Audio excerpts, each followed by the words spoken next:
I would like to thank each and every one of you for your hard work and dedication to our cause. In reviewing this year's progress, let me say that we have been highly effective in conditioning the people's minds to accept our solution to the world's problems.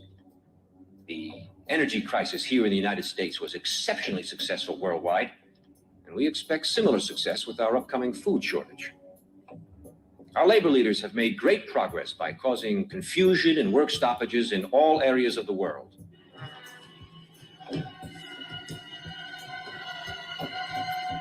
Financially, the dollar is being devalued even faster than we could have hoped.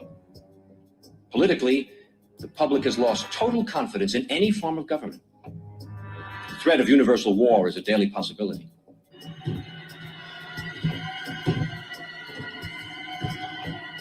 As you know, we ourselves do not need to hold any visible office of leadership.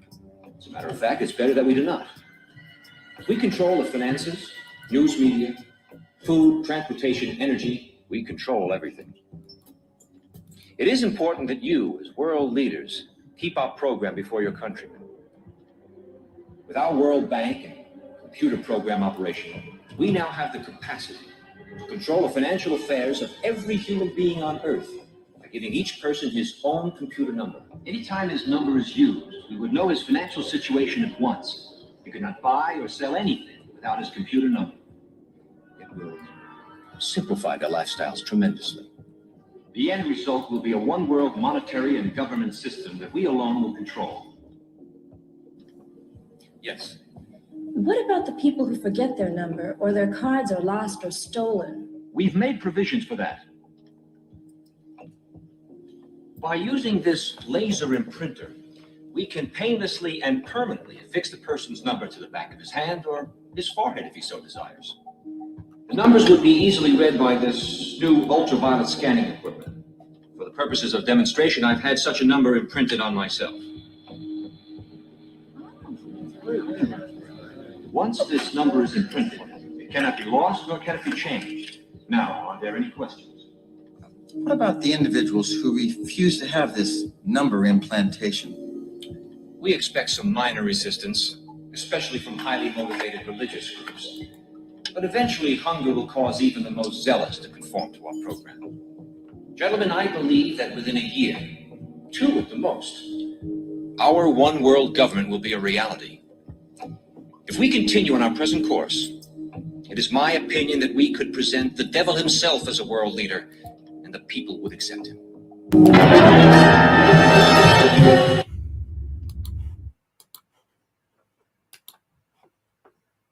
Sorry about those last two.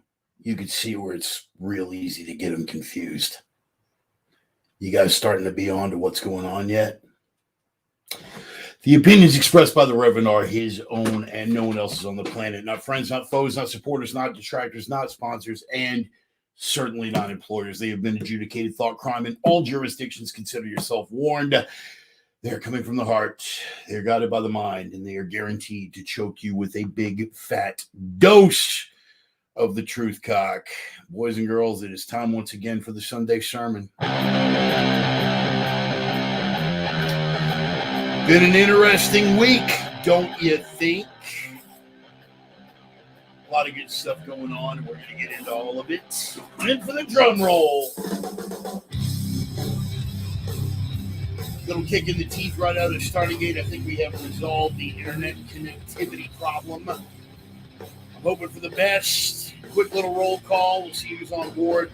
We got Carrie and Roman from opiumtales.com. Joey, the Sultan of Sarcasm, is on board. Good to see you, brother. Wayne Sharp made it in for the live show, man. Good to see you, too, man. Glad you can make it out. A lot of good, man. There's so much to cover. And I'm a little relieved, to tell you the truth. A lot of people are just baffled with my optimism, considering the subject matter that we deal with here on a week-to-week basis. Sometimes it is hard to stay optimistic, but I refuse to be black-pilled. And the weirdest things kind of set me off in a direction where I'm seeing things on a brighter level than a lot of other folks, man. A lot of the bellwether moments that are coming that people get upset about, that people and people lose their minds about it, become all fearful and overcome and everything. I look at some of this stuff and I'm almost relieved. It's kind of like, dude, we've been waiting for this. Thank God it's like out. It's out. You know what I mean? It's undeniable now. Even for the grazers, who will continue to deny it. There's nothing we can do about that. As I've told you before, there's no point in engaging these people anymore. Point being, I'm happy you guys are here. We got a lot of stuff to discuss. We're going to get into some historical cliches and altruisms that I think are totally read the wrong way today. We're gonna hit it on a personal level, a little bit of a thought, and of course, we're gonna hit the usual historical points of reference. Stuff that's going on in Canada, man. Who would have thought? Who would have thought that our neighbors to the north, those Maple Leaf motherfuckers, would be the bellwethers of goddamn liberty? Who would have thought? Wow. But I'm blown away and I'm enthusiastic about it. Everything that I'm seeing, and even the crackdown and the overreactions, and the fact that no Western leader will stand up to it. I'm rejoicing because it's out in the open now. There's no more subterfuge. I'm not a subtle guy. You guys know this about me. I would rather deal with it like out front. I've got all the subtlety of an ice pick through the forehead. I'm about as subtle as a Tarantino screenplay directed by James Cameron, and I pride myself on that. So when this stuff is like out in the open now, I feel good, man. I feel good. As we've said before, and as I continue to emphasize it, and what I maintain and stick to, and suggest to all of you as well, we never rejoice in the prospect of actual violent conflict. Anybody who's ever been around violence on that level doesn't advocate for it, doesn't rejoice in it, doesn't chomp at the bit to get to it. But the fighter in me, the driven, principled individual in me, and a lot of you guys out there as well that have been kind of spoiling for this for a long time. It's not even a matter that you're actually, like looking forward to the prospect of the violence. It's just the subterfuge and the lies when it's so fucking obvious has just become so fucking frustrating. It's like, look, man, could we just get on with this? Could we get on with it? And now, man, I think we're over the hump. Thanks, Joel. I appreciate that. From one who knows, definitely. And has known now for, good Lord, man, going on 30 years. Joel, Jesus, fuck, are we really that old? A little sip of the liquid enthusiasm and a couple of sponsor shout outs, and then I am going to we're going to jump into this. Anyway, End Times Productions. I wanted to thank Dennis for suggesting that film. Dennis Weimer, OG, Reverend's Ranger, Prophet of Doom, from back in, Jesus Christ, 1990, since we're talking about long-term friends. But I'll have Mo. Mo is down for another Mo's down for another 24 hours, I think. And let me tell you why Mo got back. Sponsor shout outs real quick. Let me do that, and then we'll jump into all this stuff. I got to give big props and big appreciation and big thank yous to good friends and strong supporters of the program. First off and foremost, always one of my oldest and dearest friends, Roman, and his lovely wife, Carrie. And then there's Roxy and Allie, the bevy of beautiful women over at opiumtales.com. They are the erotic pinups and portraits people. You have well done artwork of beautiful naked women and testosterone driven commentary. Hard to argue with any of that.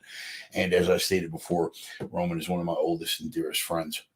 And so I'm happy to have him on board. Thank you once again to Opium Tales, being a flagship sponsor of the program. And of course, Casey and Dusty Tellison at Nordic Smoke Barbecue, the only legit barbecue in the inland Northwest. They are setting up again. They've got the Longship, the Viking Longship, the big smoker trailer out there at American Gun and Pawn every Thursday. They start at 11 and they sell until it goes, and it goes quickly.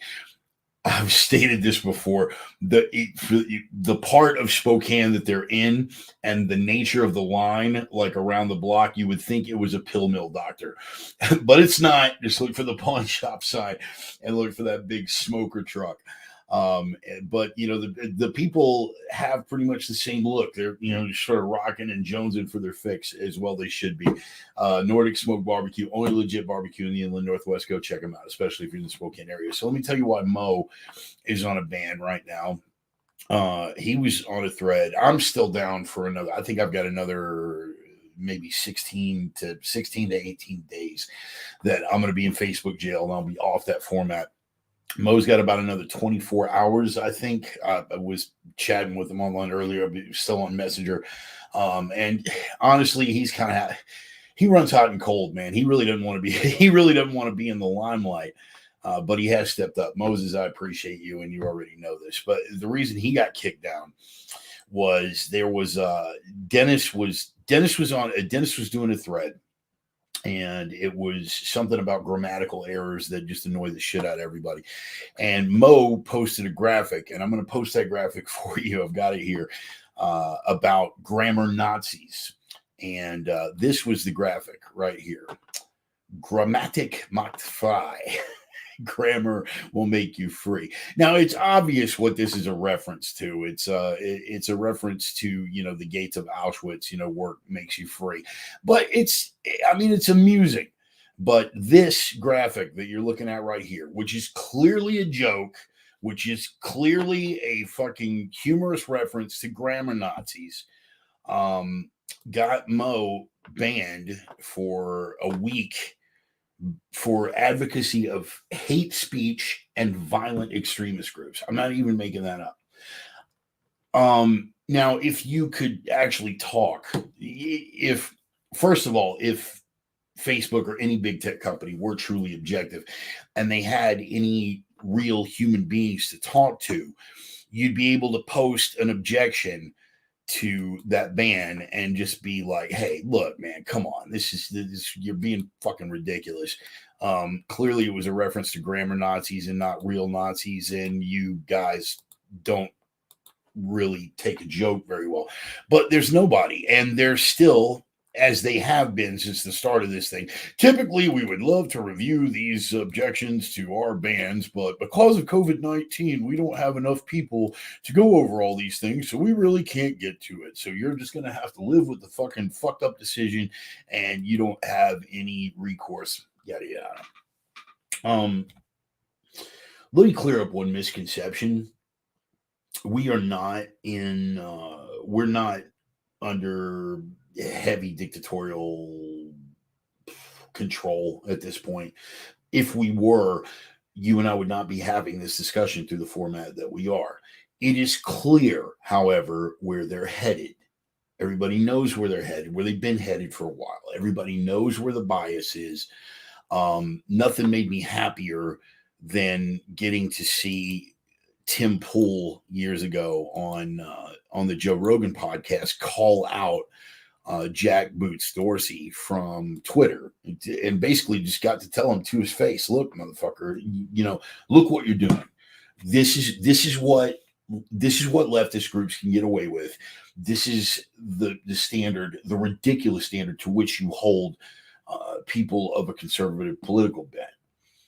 There is a double standard. Period. End of statement. Done. This is not subject for debate. You're a fucking moron if you can't see. You are one of two things. If you don't see that, you are either intellectually dishonest and a member of the left. But I repeat myself, or you're just functionally retarded. There's no way you can look at the way the arbitrary fashion in which these rules are enforced and not come to the inescapable conclusion that the double standard not only exists, but is prominent and pronounced and definitely bent against people of a conservative political persuasion. Before we get off into any more of this stuff, I do want to knock out the segment that has become very, very popular with everybody. Hey, Mike. Oh, shit. Just saw you, man. I was like clicking through some of the production stuff. Just saw you here. Glad you made it out, Mike. Thank you. And Dennis, I hope you caught the intro, man, because that was all you, brother. That was all you. And thank you for posting that. And we'll have the information available on the film itself. There were so many. I mean, when you look back at the 70s and 80s, there were so many films back then that had the seeds of what was going on. And this is before even Alex Jones era, conspiracy theory. And there was no internet. There was no fuck, man. Some of these films are like before even the prominence of fax machines. But people communicated by word of mouth and by alternative press, what limited there was, some of the zines that circulated back when that was a thing. One day we should get into that too, man. Like what the alternative press was and what the zine culture was like before the internet, how this alternative information circulated, because a lot of people worry that the internet is going to get shut down or these platforms are going to get shut down. And what I have to keep reminding people is that this information was able to be distributed before the internet. There's always a way. Fundamentally, people are suckers for the truth. Fundamentally, thinking people with heart and spine and balls will gravitate towards freedom, and they will find a fucking way. Keep in mind the first reports that came out of Tiananmen Square, and we're going to get into Tiananmen Square here in a little bit. That was pre-internet. When the Chinese stormed Tiananmen Square and massacred the protesters and ran over people with tanks and all that shit, the word was getting out via fax machine. They were sending out faxes, man. You can't shut it all down. Information wants to be free. Retro media segment.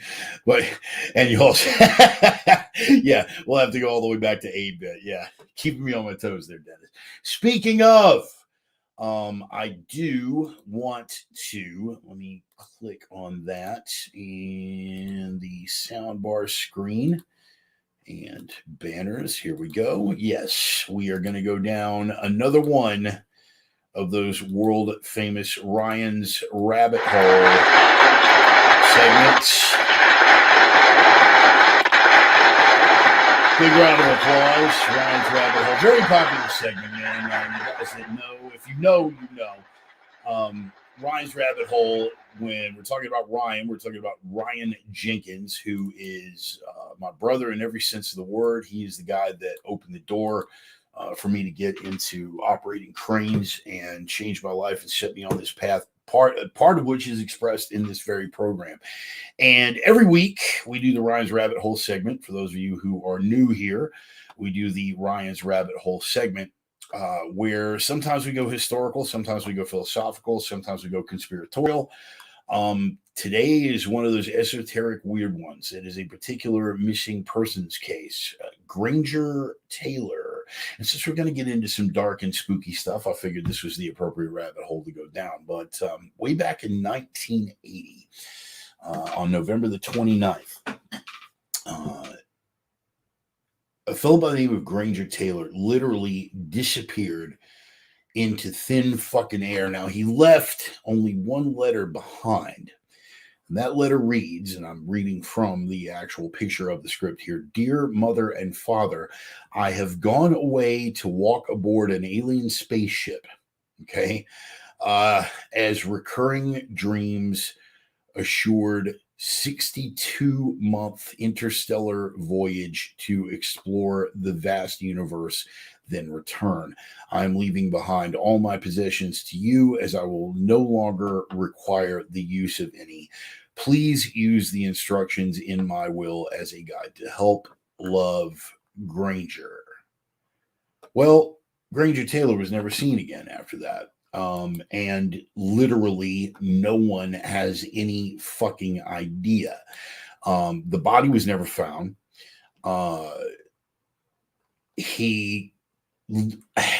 And this is odd too. This is kind of a side rabbit hole here. You have to think about the number of people every single year that go missing like literally vanished without a fucking trace. Their bodies are never found. They just disappear. The cases are never solved. It's thousands, man. It's in the thousands. But not very often does somebody, an ordinary blue collar guy, a mechanic, disappear like that and leave such a cryptic note behind. He, in his will, made a couple of adjustments at the very last. The word funeral that he had in the will and the word death was actually replaced by the word departure. There were just a number of things. It's just really, really odd. And pathologists have worked on it. They found some metal that they tried to trace to part of his vehicle. Those results were never conclusive. Even in the age of CSI, nobody has been able to do a proper DNA trace or identify any remains of himself or his vehicle. He was a big guy. He was one of those guys that I like to refer to as blue collar smart. He wasn't a scholastic performer by any stretch of the imagination, but he's one of those guys that could fix any fucking thing. He worked on heavy equipment, big burly teddy bear of a fucking guy, very close to his family. No evidence of any psychological warpage. And like I said, just out of nowhere, he was fascinated with the whole UFO thing, which of course, threw a lot of people, particularly when you're looking back at 1980, it wasn't as culturally prevalent maybe as that kind of thing is right now. But but for a guy like that just to disappear into thin air and not leave a trace is definitely some mind-boggling shit to ponder. So anyway, Granger Taylor is the gentleman's name. Granger Taylor. That is your rabbit hole for the week. You guys follow that as far down as you wish to go. But that is Ryan's rabbit hole. Granger Taylor, Granger Taylor, Taylor. Look into the disappearance, man. It's some pretty fucking fascinating shit. That is going to be a rabbit hole for the week. So follow that rabbit hole down. And if you find something interesting, feel free to post it to the Reverend Bart page or send me a DM.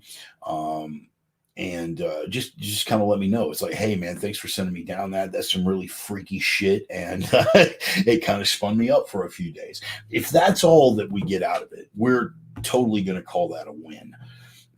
If that's the only influence that we can get out of it, we'll call it a win, man. We will definitely call it a win. But hopefully we'll get you off and exploring the sidebars of those particular rabbit holes and getting into, like I was saying before, the number of people that go missing every single day.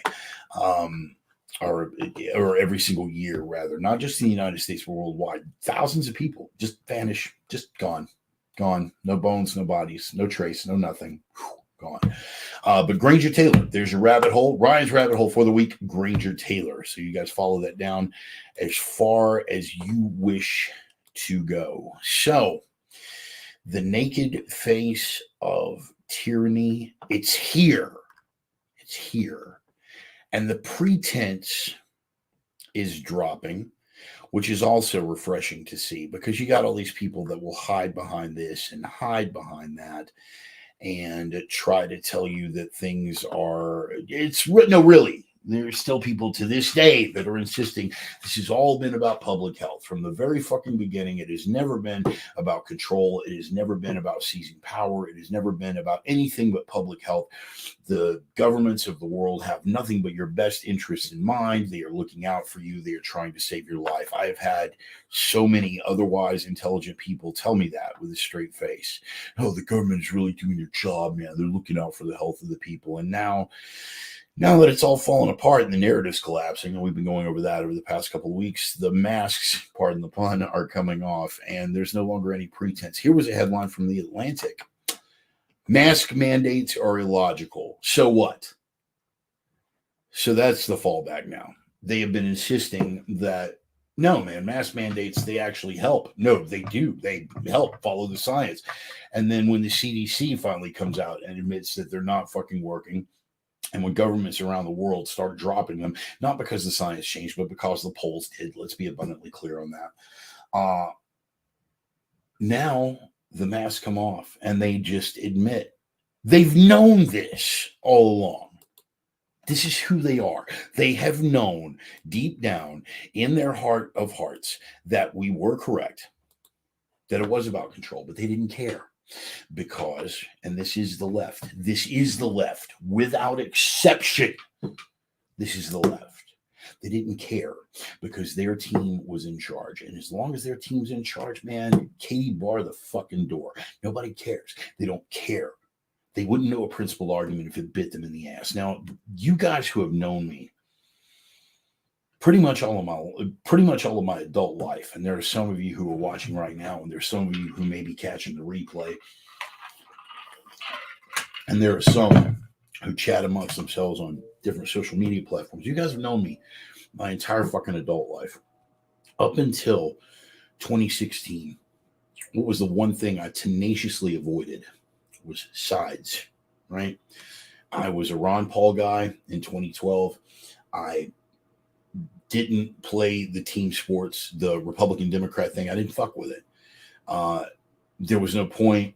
It was, well, you know, there are two sides to it and they both have their control mechanisms, everything. Well, and that might have been true up until a point. But post 2016, I didn't change.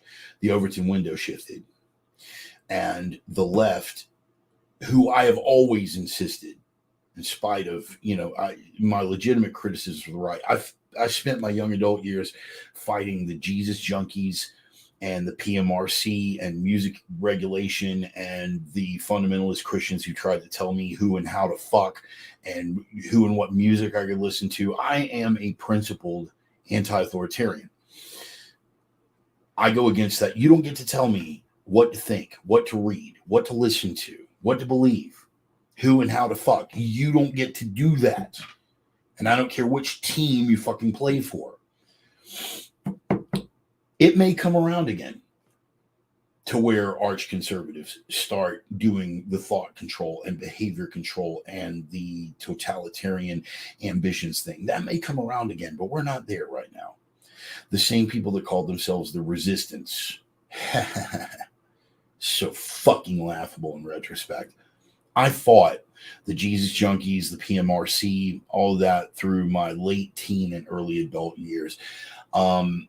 I fought against where it was headed with the Bush senior administration. I was beaten by cops and nearly trampled on horseback outside the Republican National Convention in 1992, protesting the excesses of a Republican administration. Clinton came into office, and I had to go polar opposite because of two fucking things that happened. And the number one thing was a little place called Waco. And we've gone over that at length on the sermon before. I don't need to rehash it. We got a limited amount of time here. But that was an awakening for me. I was in my early 20s.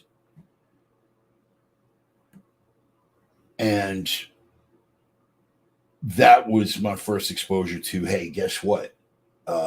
It doesn't matter. The bad boy Republicans that have been telling you how to think, this fucking Democrat is in there and it's the same authoritarian bullshit. And they just murdered 90 fucking people, including 19 kids.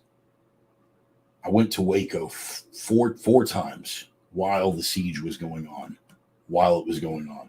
I was supposed to be there the day that it went up in flames. I remember waking up late. I slept through my alarm and I called Johnny, who was Johnny Von Bodman. You've seen him on my page. I called Johnny and I was like, hey, man, I'm coming over to get you. We're heading up. He was like, bro, turn on your TV right fucking now. And I turned on the TV, and like so many other people, I got to see it go up in flames. That was an awakening for me. So I watched what the Bush senior administration did. And then I watched what the Clinton administration did. And what I noticed were the same people that stood side by side with me protesting Bush fucking overlooked all the shit that Clinton did. They didn't care. It's universal on the left. Libertarians, principled libertarians, principled libertarians are principled. Yeah. Principled anti-authoritarians are principled. But the Democrats, when Clinton was in office, they didn't give a fuck about Waco. They didn't give a fuck about any of that.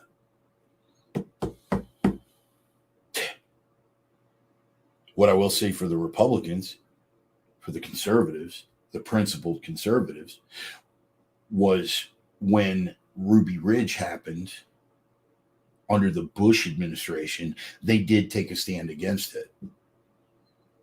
You will not see that from the left. Period. End of statement. Fucking done.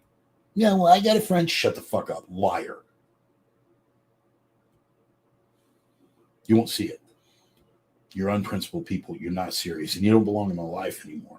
I'm cutting you out. Sorry. Little trip down Tangent Street there. The same Democrats that protested the Bush senior administration with me when Clinton was in office had fuck all to say about anything. Then Bush Jr. got into office. George W. We all remember 9/11 and what happened there. And we all remembered what followed. And guess what? There I was still shaking my fist at authoritarianism when they rolled forward with all those measures after 9/11, the surveillance state, all of the, under the Gonzales Justice Department, right? And his predecessor, all of the surveillance state stuff, all of the Patriot Act stuff, all of the egregious encroachments on civil liberties. I was shaking my fist at that the whole time. And guess what? All my Democrat and liberal friends were right back on board because now there's a Republican in office. We can shake our fist at the man again. We're resisting. We're anti-authority.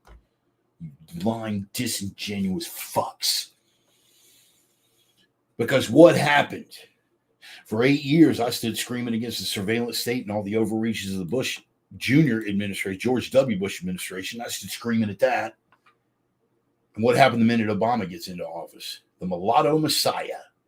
What happened to all the Democrat friends then? What happened to all the liberal friends then? When their beloved messiah not only continued all of the executive excesses of the Bush administration, the Patriot Act, the FISA courts, everything, but in some cases actually expanded it. But it didn't matter. It did not matter to them because they're not principled and they're not anti-authoritarian. They're fucking team sports players. They don't give a fuck. As long as their team is in charge, they're all about it. Razor Fist, you guys follow him? The Rageaholic, Razor Fist. If you guys follow me at all, you're at least tentatively familiar with Razor Fist. I'm a big fan. He had the greatest tweet today, and I wish I could post it on here, but he had the greatest fucking tweet today. ACAB. You guys are familiar with the acronym ACAB. All cops are bastards. It's like a universal universal thing with the Antifa maggots and the lefty crowd. Razorfist tweeted today that apparently ACAB has always meant, and this is in light of what's going on with the Ottawa police and what they're doing to the Canadian protesters. We'll get into that in a second. But in light of what they're doing, he tweeted, apparently ACAB has, I feel so foolish. Apparently ACAB has clearly meant authoritarian cops are brothers all this time. Because they feel that way. That's not a joke. They don't give a fuck. Pigs in a blanket, fry them like bacon. Hey, call the cops. Because they've interrupted our riot. Cops that have been taking the knee. And you guys know my position on legitimate law enforcement. It's well known, it's well documented, requires no defense and no explanation. James Pearson, if you're here, he'll back me on that. Any of my other law enforcement brethren will fucking back me on that. But anybody who is enforcing the dictates of any authoritarian government, on the right or the left, anybody who enforced the measures of the surveillance state, anybody who any cop who under Bush enforced the original iteration of squeezing down. See, this is Republican authoritarianism here. You remember where the term free speech zone came from? That didn't happen under a leftist Democrat. It got expanded under Obama, but it was originated under George W. Bush. Free speech zones, little boxes where people could protest. Inside the box, it's your free speech zone. I was screaming about those encroachments, as were my Democrat and liberal friends, until Obama reiterated the policy and expanded it. And then it was no harm, no foul. Hey, man, we got to protect, we got to have legitimate respect because our side is in fucking charge. You lying, duplicitous fucks. I hate you all. I hate you all. Not in that seething, I want to see you on fire kind of hatred, but I just really am trying hard to forget you exist kind of hatred. What do they say? The opposite of love is not hate. The opposite of love is indifference. So for all my leftists and hardcore liberal friends out there who are delightfully unprincipled and will stick to those fucking guns, I don't wish ill on you. I just don't care. If somebody comes to me tomorrow and says, hey, your liberal friend got in a car wreck and he was trapped inside a burning vehicle for 20 minutes, smelling his own flesh, and hearing the sizzling of his own fat popping away. And then when they got him to the hospital, for whatever reason, his body didn't react to opiate painkillers. So he wound up on a ventilator in horrible pain for 4 days before he fucking died. I'm not going to jump and cheer about that. I'm going to look at my other friend and be like, wow, that's a drag. What's for breakfast? I literally don't care about you anymore. You lying, duplicitous fucks. Because it's time. And you've chosen it. Mask mandates, and look that up, by the way. Again, I went off on a tangent, so out of character for me. But The Atlantic magazine. Mask mandates are illogical, so what? Rachel Gutman, that's the name of the article. And basically the premise is this: as long as it's enforcing the will of the community, does that sound like it's about public health, or does it sound like it's about control? But again, the masks are coming off. You know what was in the Guardian this week, 15th February, 5 days ago? This is what was in the Guardian. The same Guardian, by the way, that's been calling us anti-vaxxers and grandma killers and science deniers and everything else. This is what the Guardian printed, an article that says, why don't some people want to get the vaccine? Here's why. And went on to list all of the reasons that we have been giving them. Please look this up. I want you to read this article so you can share the infuriated sense that I'm experiencing right now. I want you to experience this for yourself. It's in the Guardian, the name of the article. Why don't some people want to get the vaccine? Here's why. And the header: left-leaning people wonder what's wrong with the unvaccinated. But what if their non-compliance isn't that surprising? And again, they go on to list every fucking reason that every legitimate and borne out by facts from the beginning reason. They are finally acknowledging it because it's shifting. They know they're about to get hammered in the American midterms. They know that people have had enough. They know that people are taking to the streets and protest, and they're fighting fucking back. And what are they doing now? Oh, well, we totally understand. See, what they're offering now is compromise. Those are the two things, compromise and being on the right side of history, that I really wanted to cover today. See, what they're offering is compromise. What they're offering is the illusion of compromise. Let me be more to the point. Compromise is a one-way street with the left. They are, as I have stated and as I maintain, they are completely fucking unprincipled. Compromise is a one-way street. Why don't you compromise? Why can't you compromise? Compromise is a code word for incrementalism with these fucks. That means you come our way and we give up nothing. That is how, because of feckless fucking wannabe pseudo-conservatives, they have been able to gain the traction and push our backs into the corner the way that they have. You see, now the Guardian, this same Guardian, as I said, who has for months been calling us anti-vaxxers, science deniers, grandma killers, ignorant hillbillies, what the fuck ever. It's the same narrative that the entire mainstream press has been running with.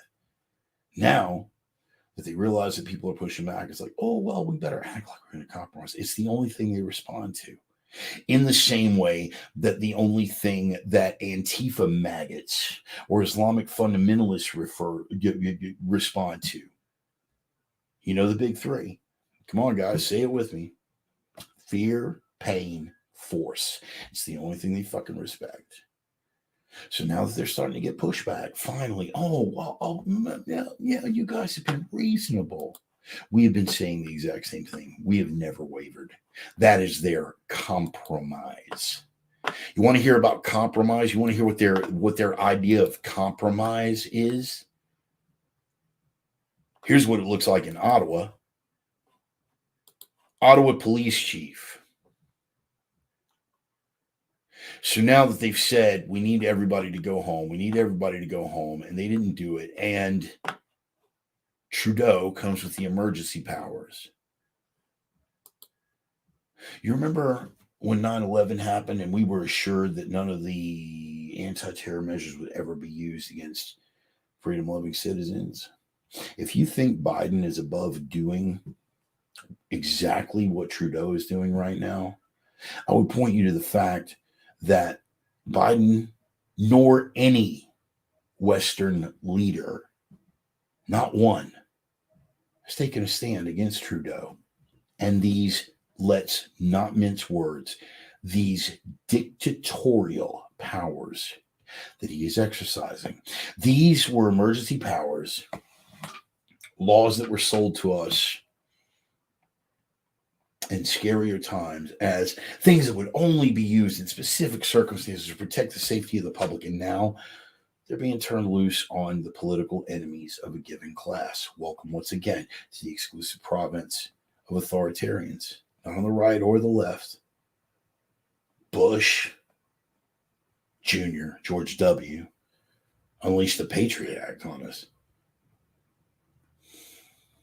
People still think he's a conservative. Go fuck yourself. But again, look at the response. Look at the compromise. I mean, compromise in the sense that our president is compromised. Different definition of the word. We're not going to play that right now. They screamed when it was a Republican in charge. If Trump were in charge, look what happened. And I will say this, I am not an unquestioning supporter of fucking Darth Cheeto by any stretch of the imagination, but let's say this for fucking Trump. Do you want to know how metered his fucking response was to an entire goddamn year of riots?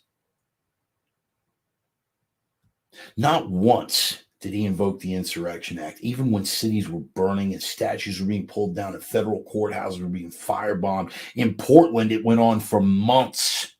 And not once did he invoke emergency powers of the Insurrection Act. He caught shit for using the Capitol Police to run a bunch of Antifa maggots out of a burning church. One that they had set on fire. Let me be clear. It's not like, oh, well, a church burst into flame and a bunch of protesters just happened to be. No. Not once did he invoke the emergency powers of the Insurrection Act. Everything that they projected on that orange motherfucker is coming true, and they're cheering for it. Why? Because their team is in charge. So much for compromise.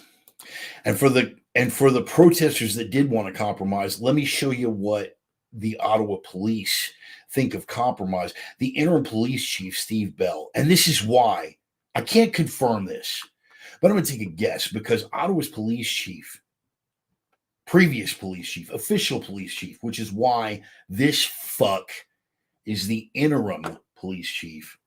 Previous police chief of Ottawa stepped down this week. I can't confirm this, but I would like to believe that maybe, just maybe, it's because he's one of those motherfuckers with a principle I can't do this to my fellow Canadians. I can't do this to my fellow citizens. I can't exercise this authority, this specious emergency. I can't do it.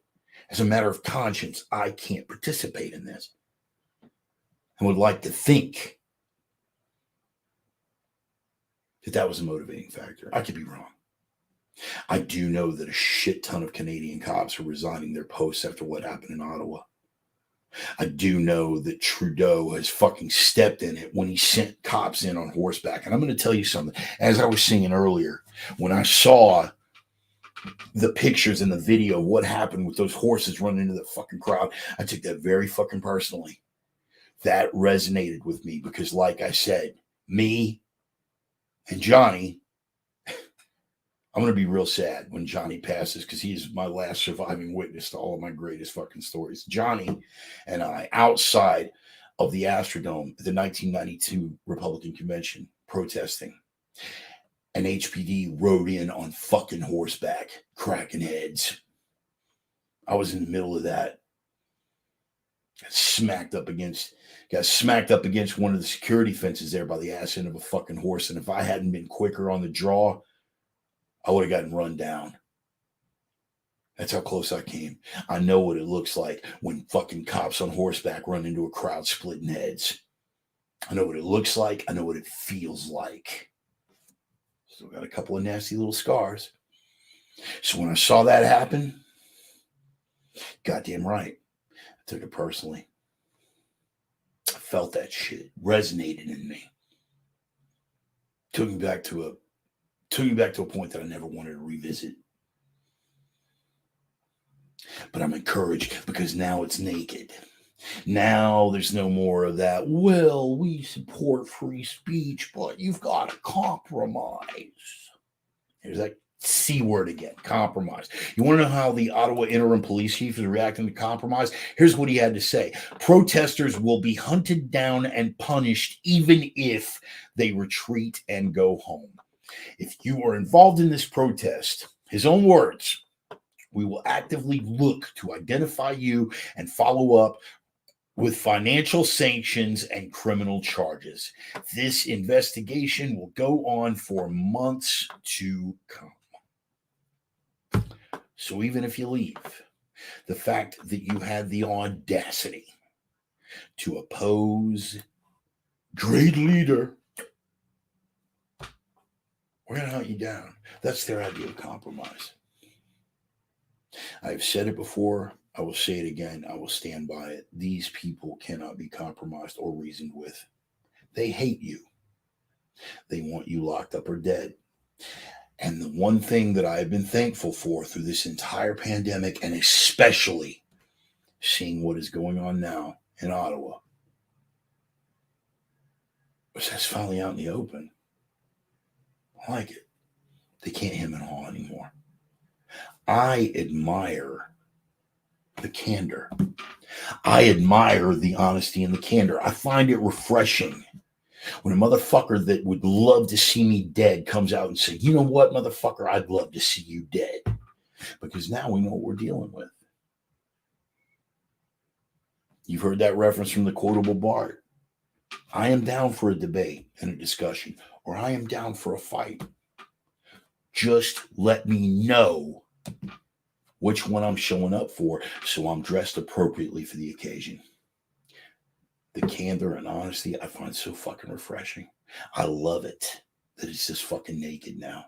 That these scumbags are rolling through and that all over social media, leftists are showing themselves for who the fuck they are. Who we've always known them to be. Bitter, spiteful, hateful, lying, duplicitous, little fucks. Wannabe Stalins, every goddamn one of them. Trudeau emergency powers, that is the Google search. But here's the kicker. Wall Street Journal, Trudeau's destructive emergency. The Economist, Justin Trudeau's crackdown on protests could make things worse. Bloomberg, Canada truckers police begin financial squeeze. Ottawa police arrest 100 protesters and remove 21 trucks. This, by the way, from the same team that assured us that while cities were on fire for a whole fucking year, it was fire. And this is a quote, fiery, but mostly peaceful protests.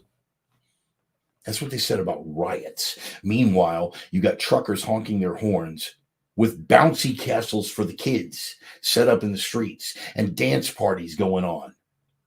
And wait for it, no buildings getting burned down, no one getting killed. Domestic terrorists. Unreal where we've gotten to. Unreal where we've arrived.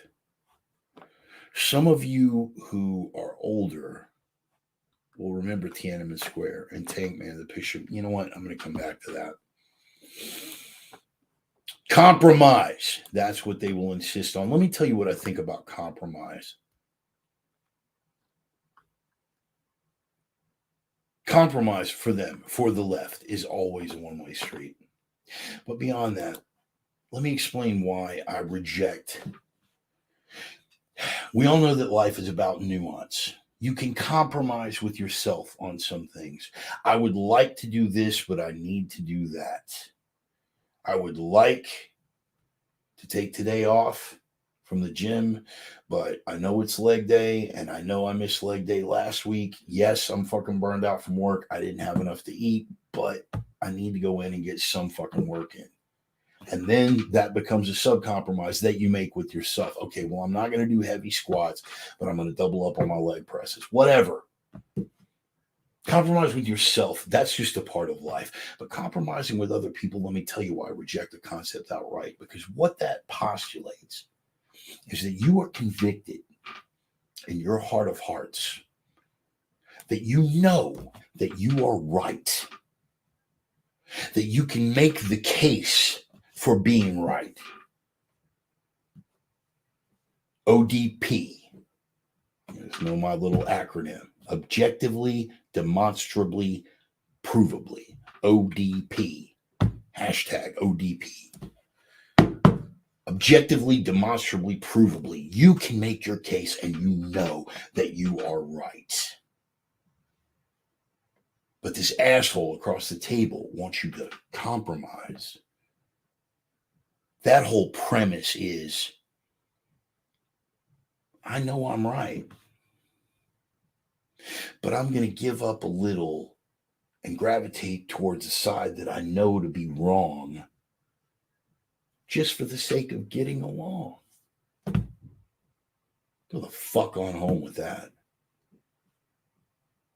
If you're right, let your spine stand, let your balls drop, and stand by it.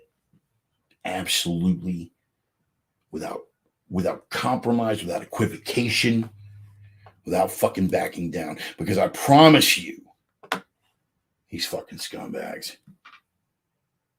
are not going to return the courtesy.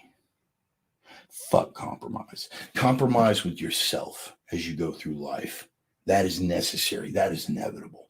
But compromising with people who, again, in the final analysis, want you locked up or dead is absolutely ridiculous.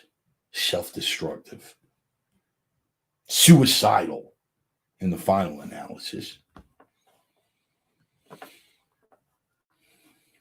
But they'll want you to do it because they'll try to scare you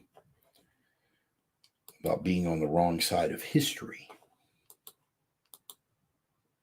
How many times have we heard that? Aren't you afraid? You're standing on your principles. You're going to be on the wrong side of history. Let me put that into perspective for you. This was a tweet from Kulvinder Kaur, MD. Canada has officially arrived on the world stage with China and Iran condemning Justin Trudeau and Canada for gross human rights violations. This is Chen Weihua, Chinese state-affiliated media. Hong Kong cannot invoke national security law against violent petrol bomb throwing mobs I will take issue with that another time, but just stay with me. Hong Kong cannot invoke national security law against violent petrol bomb throwing mobs, but Canada's Trudeau can invoke emergency powers to crack down on peaceful pro-freedom protesters. What's the logic? That is from a state-sponsored media talking head from the fucking Chinese Communist Party. But not to be outdone, Mahmoud Ahmadinejad. Say it 3 times fast, I dare you. Mahmoud Ahmadinejad. Prime Minister of fucking Iran, for fuck's sake. And let's just say, for the record, fuck Ahmadinejad. Fuck him. He's an opportunistic scumbag who's just exploiting the moment for the optics. But how hilarious are the optics when Mahmoud Ahmadinejad from fucking Iran, a country that beheads people for apostasy, a country that throws people off of buildings for being gay, and this motherfucker tweets, first of all, how the fuck is he on Twitter and Trump is still banned? Different ballgame. But Ahmadinejad this week, the violent crackdown on Freedom Convoy 2022 has nothing to do with freedom of speech and human rights. How coercion could be related to liberty and freedom of choice? Wow. Mahmoud Ahmadinejad. And of course, what is the legacy media in the West do with those tweets? They stick with the narrative. Oh, look, the truckers are backed by Russians and Iran now. They must be domestic terrorists. Look at all the bad people that are tweeting in support of them. Unfucking believable, these people. They are living in a different reality construct. When they rolled in on horseback, one of the one victim of the trampling that was most visible, turns out she is one of the tribal elder mothers for the Mohawk tribe. And the Mohawk tribe in Canada is, for the first time since, well, the colonial era, considering declaring war on the Canadian government. This just keeps getting better. Don't you want to be on the right side of history? That's what they will tell you when they are insisting that you compromise. Aren't you afraid of being on the wrong side of history?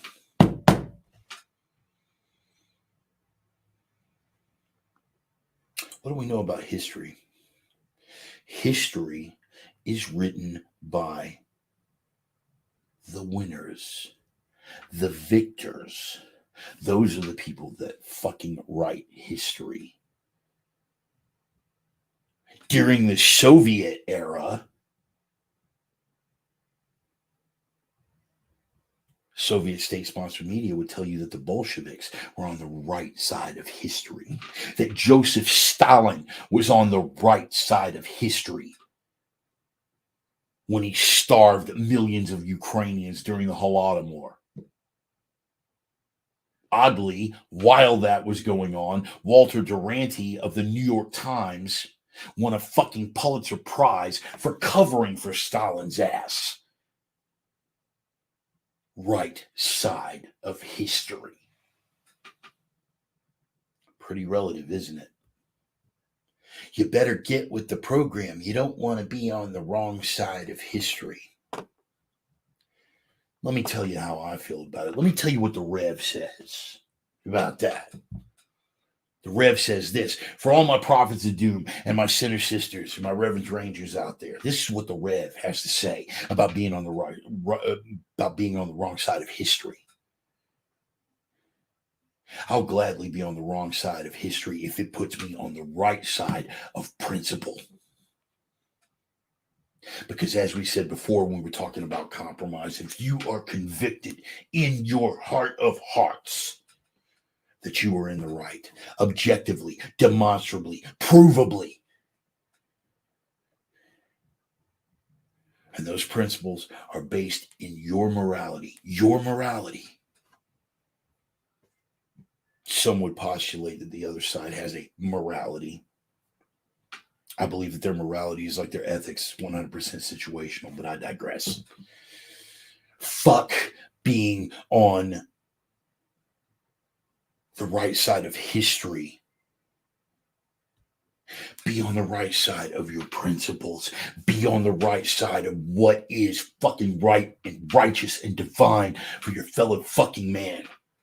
Be on the right side of that, rather than being concerned about being on the wrong side of history. Because I promise you, if they win,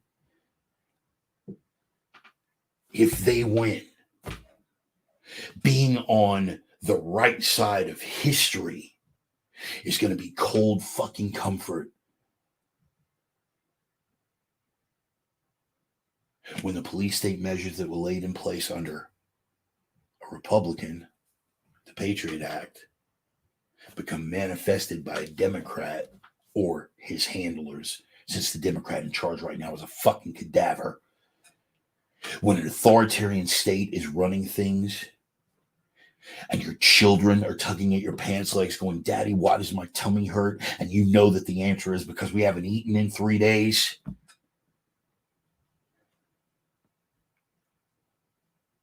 You march down and you see the propaganda posters. Take a look at some Soviet era propaganda art. You want something that'll chill you to the fucking bone. When you see the very same thing happening with U.S. legacy media and throughout the West, where Western leaders, not from the UK, not from France, because France is participating in its own crackdowns right now against peaceful fucking freedom protesters.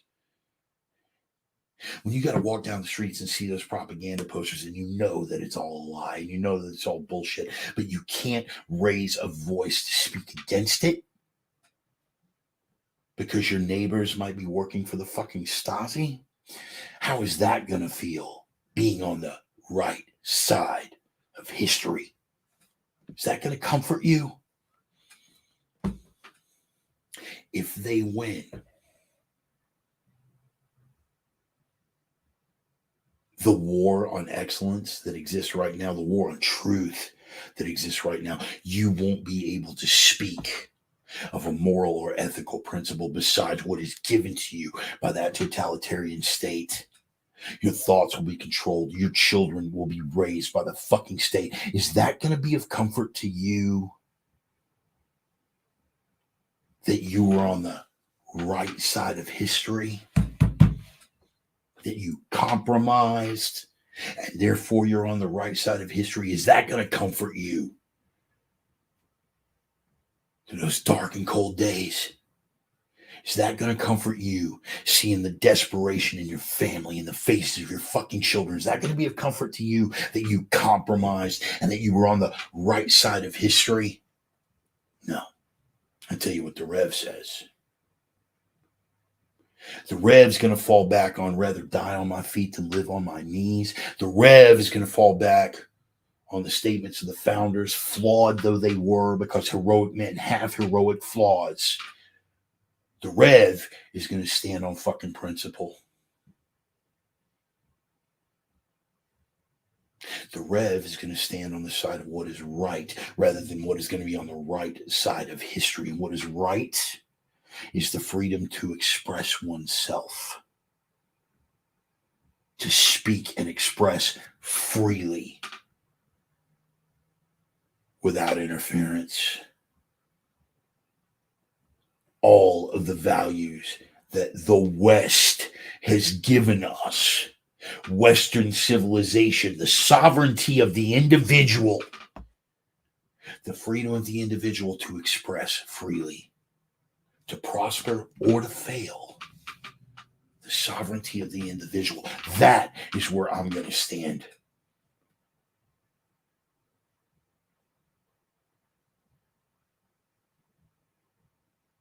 Because if they win, being on the right side of history is going to mean an abandonment of all of those great principles that the West has given us. It's going to mean turning our backs on the legacy laid out by our fucking ancestors. that people fought and bled and died for.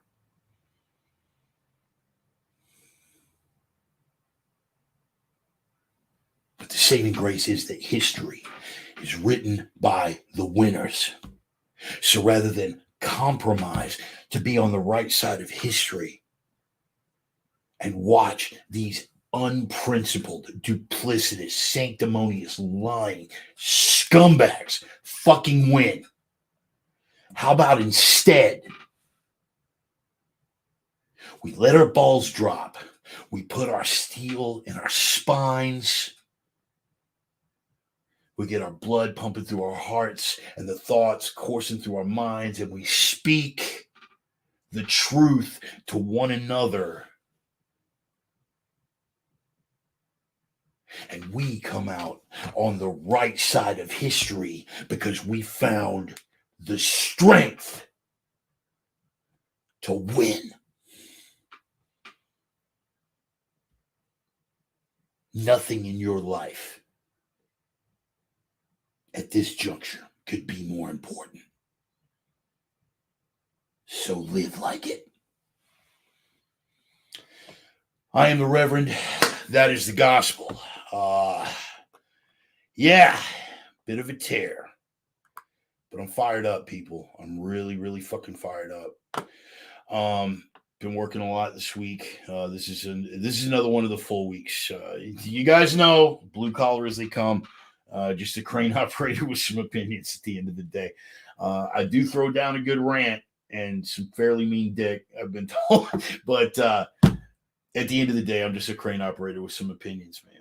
But I appreciate you guys being here to share those opinions. If anything that I did, open your eyes to any of the things that are going on, change your perspective, put some steel in your spine, help you to let your balls drop. You want to throw me some coin, I'd certainly appreciate it, man. I'm on PayPal, I'm on Facebook Pay, I'm on Cash App, Venmo, all that good stuff. Just the Reverend passing around his little digital collection plate. But I get it. We're in some tight economic times. Thank you, Brandon. And not everybody can, and not everybody's inclined to, and that's cool too. But I tell you what, it would help me a lot if you guys could spread the word. In your own fucking social media group, your own social media platforms, whatever you got, spread the word. Say, hey man, there's this fat, toothless cripple that rants and raves for an hour every Sunday. He's a like-minded kindred spirit. You guys might dig it. Check the program out. Spread that gospel, man. Get the word out. Let's take the program even bigger, man. Appreciate that. Everything you guys can do for me. But here's what you can do for me and what you can do for yourself. Just live by the 3 prime directives, guys. You already know. Strive, always. And sometimes we will come up short because we are flawed men. We're human. But always strive. Be the signal in a world full of noise. To be the light in a world full of darkness. Darkness that in weeks like this threatens to crush the human spirit. Be the lights in that world full of darkness. And first and foremost, the iron rule, the prime directive is to be that strength in a world full of weakness. Because without strength, nothing else matters. You're not strong enough to stand your ground, they'll roll right through you, motherfucker. They'll roll right through you. Being in the process. Stand with those truckers in Canada. Stand with the people who are standing for you. Because right now, they're the ones standing in the gap between what they want, what could happen, and what's going to be coming for us. So stand with them and have the strength to stand. I appreciate every single one of you guys. I love you. Thank you for coming out. Sunday after Sunday, man. You guys are awesome. I love you. Thank you for the support. See you next Sunday. Peace. Thanks.